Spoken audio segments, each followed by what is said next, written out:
The First Nations people of North America, for as long as they've existed, lived in harmony with each other, their creator, and the world around them. With the buffalo as a source of sustenance and the respectful partnership they kept with the earth, all of their needs were met and they lived in equilibrium, needing nothing else. However, their state of balance shifted drastically in the 1600s when colonizing Europeans came to the Americas, the land native to the indigenous peoples.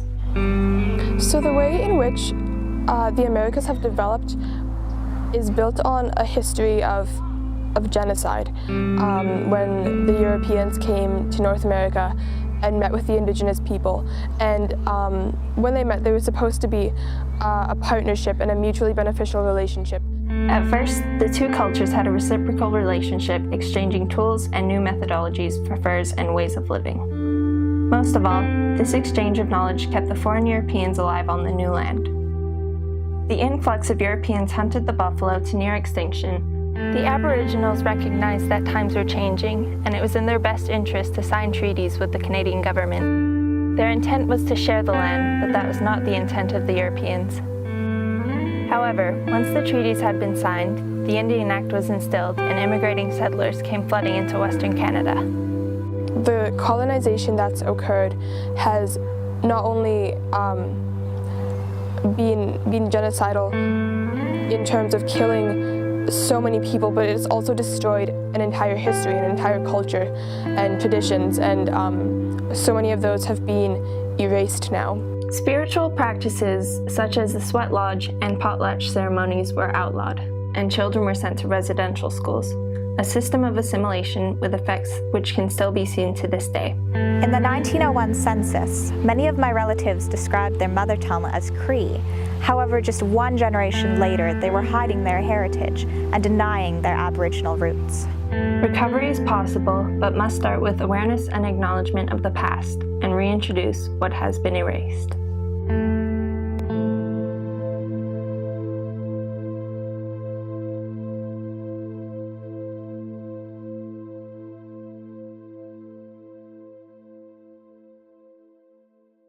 My name is Terry Clark. I'm a teacher with the Saskatoon Public School Division, and I am presently in the position as the Brightwater project leader.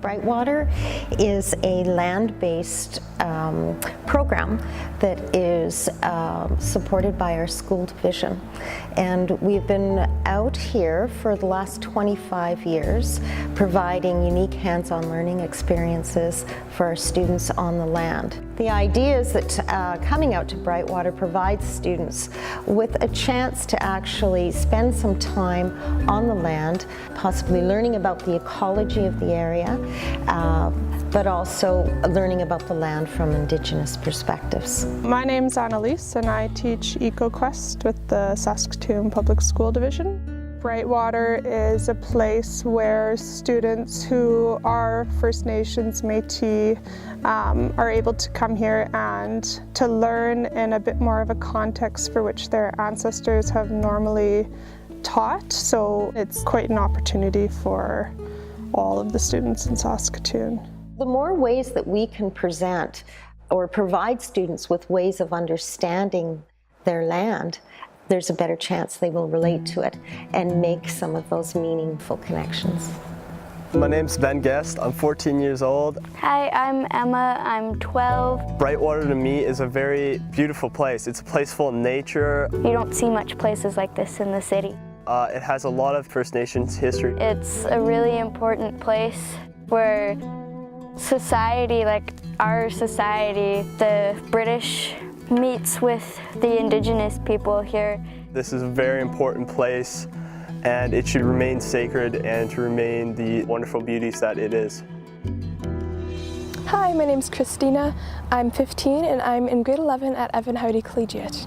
My name's Sydney. I'm in grade 11 at Evan Hardy Collegiate, and I'm 16 years old. As someone who recently found out that they have First Nations heritage way up the line, I feel very detached from that. Restoration of Aboriginal culture is so important because it's a history of so many people, and it's an oral history, so it was one that was passed along very differently than European history. It's something that we need to know. It's a story that we need to tell, but it's not one that is very openly discussed. That's something that we really need to fix, and I think it's really important that Brightwater is bringing awareness to the First Nations people. As a society, we have not only the opportunity but the responsibility to bring back this lost culture. And finally restore the equilibrium that we should be living in. Some of the most important parts of progress are education and awareness, which is what Brightwater is aiming to provide. It's very important because as Canadians, it's all part of our history.